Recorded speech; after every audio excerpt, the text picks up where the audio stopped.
美少女最大的爱好就是半夜打扫卫生，可这天她却在警局意外打翻了一叠命案现场卷宗，而她只用了一眼就发现了案件的致命错误。强迫症上头之下，她拿起红笔将错误改正后，才满意的哼着小曲离开。次日一早，刑侦队长看到黑板上大大的红叉，顿时火冒三丈，发誓一定要找到这个不知天高地厚的人。很快他就从监控中找到了闻鸡起舞的保洁小美，很快警员便将小美带回了警局。看到自己失态的样子，只能解释这绝对是音乐的神奇魔力，但女局长却一本正经地告诉小美，干扰刑事案件可是很严重的犯罪行为。小美一脸不解，自己好心改个错，怎么就成妨碍司法了？女警没有跟她废话，直接将案子摊在了她的面前。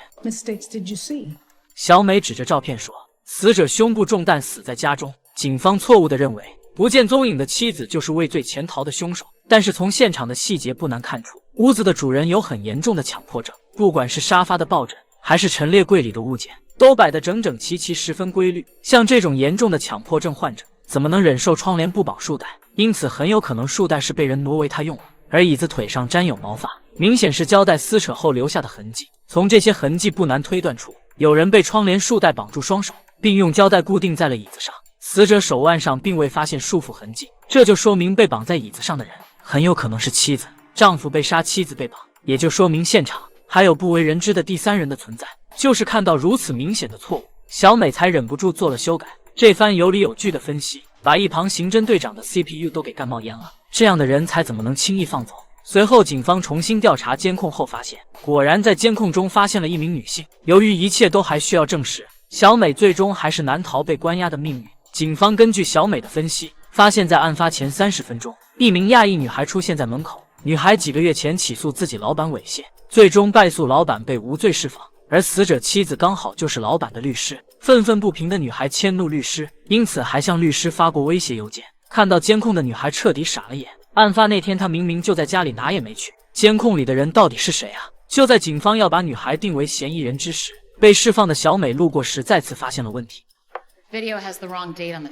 原来视频中的风向是由南向北吹的，夏季和秋季同一地区的风向是有很大差异的。从视频背景里的教堂就能确定风向，因为教堂都会面朝东方，为的就是阳光从身后照射进来显得更加神圣。更何况昨天出门的妖风让小美记忆深刻。简而言之，视频里的风向不对，说明视频日期被篡改了。如此的超强大脑让现场所有人心服口服。等小美离开之时，女局长再次追了上来。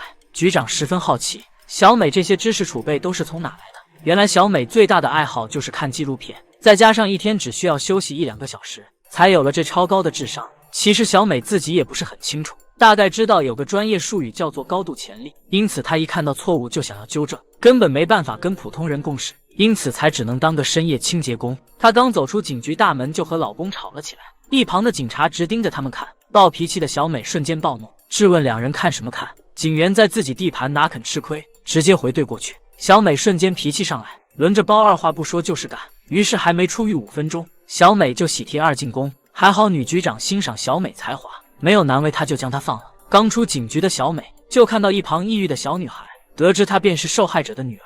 作为一个母亲，她十分理解对方的心情。就在这时，女局长再次走了过来，表示希望小美能协助警方办案，作为报酬，她会想办法免除她的罚款和拘留。威逼利诱之下，小美答应下来。她倒不是害怕罚款，而是想帮助那个女孩找到母亲。